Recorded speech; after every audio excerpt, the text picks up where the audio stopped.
Greetings and salutations to you, good sir. This is Rashad, and I'm coming with some Team Deathmatch here on Rundown. And before I get into anything else, I have a special guest commentator with me today. So, why don't you go ahead and introduce yourself? What's going on, people? My name is Payback Iron Man, and I'm actually a writer for the hiphopgamershow.com, and I write articles, news, reviews, and I attended this last year's Electronic Entertainment Expo, and I will be attending this year as well. So, yeah, make sure to get on hiphopgamershow.com and stay tuned. And guys, I will put a link to his channel in the description, so you guys should definitely go check him out. He does some pretty cool videos, but I've been subscribed to him for quite some time, and I have to say I really like the quality of his videos. He really knows what he's talking about when it comes to gaming and all that type of stuff. So definitely go check him out. Now, guys, we're gonna talk about some interesting topics today. We're gonna talk about gaming, the game industry, GDC, the Gamers Development Conference, and this year's E3, and what we expect to see from Sony and Microsoft by the end of this year. So, Payback, what do you think about the GDC that they had? I think it was a couple of days ago. What do you think about that?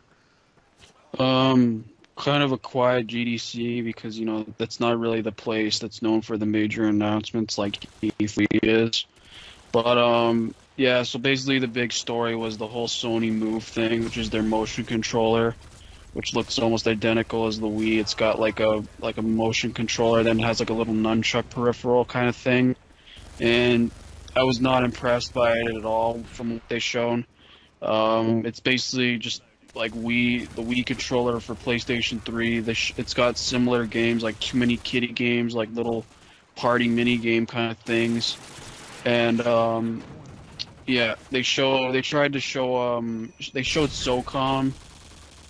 4 being played with the move, and it didn't really sell me because I'm not even going to bother playing SOCOM 4 with the move. I'm just going to be playing with the controller because I know that the controller is always going to be accurate. Because if you ask me, like motion controls to me aren't really perfected yet. They're not even perfected on the Wii, because if you play like first person shooters on the Wii, they don't tend to be so accurate. So I don't think that a lot of the early PlayStation 3 games that take advantage of Move are gonna be that great. But down the road, I'm sure we'll see something great. Now, something new that Sony's been doing, what they like don't tend to do, what they didn't tend to do often during the PlayStation 3 lifespan, or when the PlayStation 3 first got started. They didn't market as much, and now we're seeing Sony market way more than they used to. And do you think like the marketing, what they're doing now with marketing, you think people are going to actually buy this product? Well, it all really depends on how much you sell it for, because from what I'm hearing, this thing is going to be sold at least $70 for the remote and the nunchuck peripheral thing. So I think it is going to be a good seller, because basically what Sony and Microsoft are trying to do from Microsoft at all, they're basically trying to get a share of the Wii market, right? Because like Sony, like the good thing about the PlayStation 3 is that you have, and the Xbox 360 is that you have a great lineup of hardcore games. Like you got the Heavy Rains, the Uncharted 2s, the God of Wars, the Halos, the Fables, all those amazing games, right? But and you have like a side of the Wii, like so your parents could get into these games, your grandparents, like little kids, like it's basically the Xbox 360 and the PlayStation 3 are trying to be like the all-in-one system, so to say. Like they have the hardcore games like locked down already, so now they're just gonna get some little casual games, so then everybody can really get into their systems easily, and therefore move on to the hardcore games later on. Yeah, you just basically like summed up everything I wanted to say. I agree with you 100%. I think the PlayStation Move is gonna sell pretty well, but I don't know. I don't know like how many people are actually gonna buy it. I don't. I'm kind of confused. I was tending to buy it myself, but now that I've got done listening to you say it, but I don't know. I'm kind of kind of down it. No, if you like something, man, you buy it for yourself. Like I'm just saying, if you're entitled to your own opinion, and you like people just. I'm just saying, you're entitled to your opinion. You do what you want to do. If you think something looks cool to you, then by all means go for it. But from where I stand right now, I don't see anything that really appeals to me. Like, but from what I've been hearing, supposedly existing games are going to get like a patch that are going to implement this. For one, Resident Evil 5 is supposedly going to get a patch so you could aim the guns with the move, and the big one that was rumored for a long time now is Heavy Rain.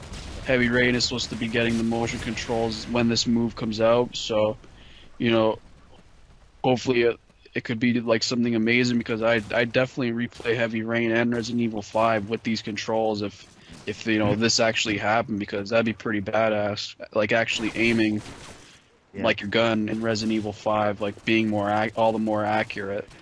Yeah.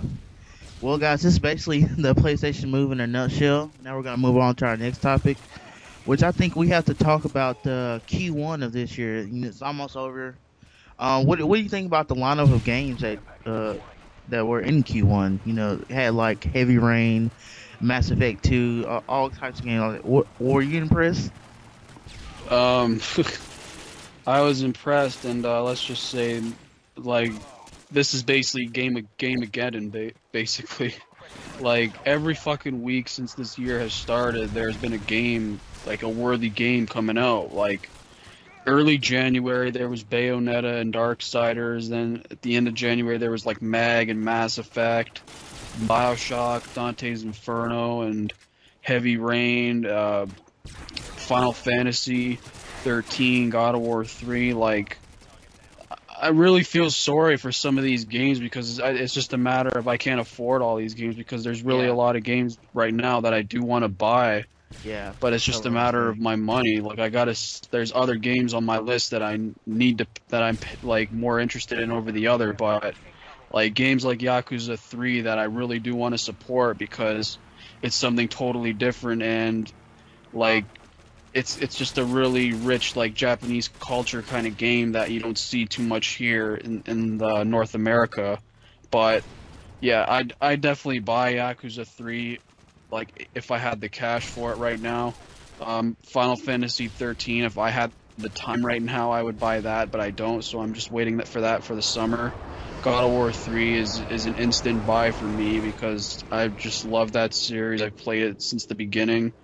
And a recent one that I'm very interested in was Metro 2033, because it's great because they're focusing on single player. There's going to be no online in that game, and from the early reviews that I've been reading of it, they're comparing it to the likes of Half-Life 2 in terms of its atmosphere, and like it's one of the most immersive first-person shooters to come along in a while. So something like that I definitely love to support. And other games like Battlefield, Bad Company 2, like Aliens vs Predator, all these games are just like phenomenal. This is probably like the best starting of a year in gaming ever, and it's going to continue for the next couple of months, because in April we have Splinter Cell Yeah. Conviction, which is a huge one. Um, Super Street Fighter 4. I can't wait for that, because I'm a huge Street Fighter fan. And in May we have Alan Wake and Lost Planet 2. So there you go. Well, our vid is over. Sorry we didn't get to all our topics, guys, but I want to thank Payback Iron Man for doing this commentary with me. He really knows what he's talking about when it comes to games, guys, and plus he's going to be going to this year's E3, so why not go subscribe to him? But thanks again, Payback, for coming on. And do you have any last words before we get out of here? Basically, just shout out to all the gamers out there, and basically, if just we got to stop all this fanboyism, because it's really just hurting the industry now. So just don't be a fanboy. Well, you've heard it from your friendly neighborhood Payback Iron Man, guys. Rate the rate the video, leave some comments, and subscribe if you haven't already. This is Rashad, and I'm signing out. Peace.